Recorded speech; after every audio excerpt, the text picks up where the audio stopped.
नमस्कार, अध्ययन कक्षको नयाँ एपिसोडमा तपाईहरुलाई स्वागत छ। आजको एपिसोडमा चाहिँ म तपाईहरुलाई एउटा रमाइलो कुराकानी शेयर गर्छु है। मेरो एउटा साथीसँग भएको रमाइलो कुराकानी। मेरो साथीले चाहिँ के भन्नुभयो भन्दाखेरि चाहिँ उहाँको नाम नखुलाइदिनुस् है भनेर। त्यसैले चाहिँ हामी उहाँलाई साथी भनेर नै सम्बोधन गर्छौं।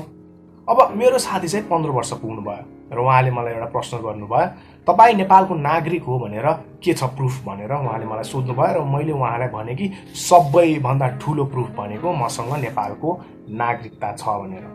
र त्यसपछि उहाँले भन्नुभयो, ओहो यो त सबैभन्दा ठूलो प्रुफ हो, तर मसँग त नेपालको नागरिकता नै छैन, मैले के गर्नुपर्छ त नेपालको नागरिकता पाउनको लागि भनेर उहाँले फेरि प्रश्न गर्नुभयो। र मैले उहाँलाई जवाफ दिएँ कि पहिला त तपाई 16 वर्ष पुग्नुपर्ने हुन्छ, 16 वर्ष नपुगेसम्म तपाईले नेपालको नागरिकता पाउन सक्नु हुँदैन।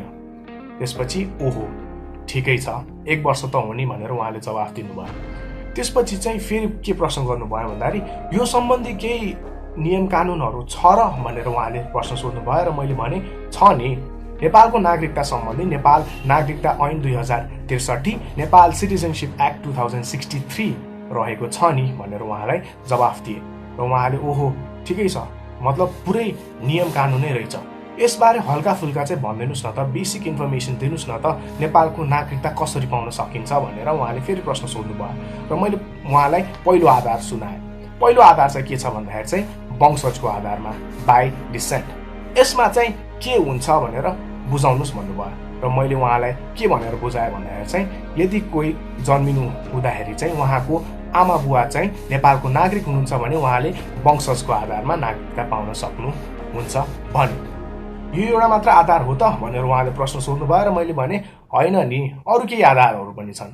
अर्को भनेको चाहिँ जन्मको आधारमा दिइने, बाई बर्थ। यो चाहिँ कस्तो छ भन्दाखेरि चाहिँ 2046 साल चैत 31 अगाडि कोही जन्मिनु भएको छ र त्यो समयदेखि अहिलेसम्म नेपालमा बसोबास गर्दै आइराख्नु भएको छ भने उहाँहरूले चाहिँ जन्मको आधारमा नागरिकता पाउन सक्नुहुन्छ, जसलाई बाई बर्थ पनि भनिन्छ।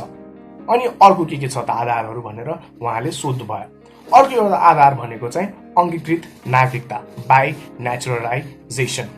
र उहाँ चाहिँ अलिक झुक्किनु भयो यसमा चाहिँ के हो नि यो भनेको भन्दाखेरि चाहिँ कस्तो हो भन्दाखेरि चाहिँ यदि विदेशी महिला चाहिँ यदि नेपालको नागरिकता पाउन खोज्दै हुनुहुन्छ र विदेशी महिला नेपाली नागरिकसँग बिहे गरेर बस्नु भएको छ भने चाहिँ उहाँले चाहिँ यो आधारमा नागरिकता बनाउनु पर्ने हुन्छ। र अर्को एउटा यस्तो प्रावधान के छ भन्दाखेरि चाहिँ यदि कोही बच्चा जन्मिएको छ र उहाँको आमा चाहिँ नेपाली तर बुवा विदेशी हुनुहुन्छ भने चाहिँ यो पनि नेचुरलाइजेसनको आधारमा नै नागरिकता पाउने आधार रहेको छ।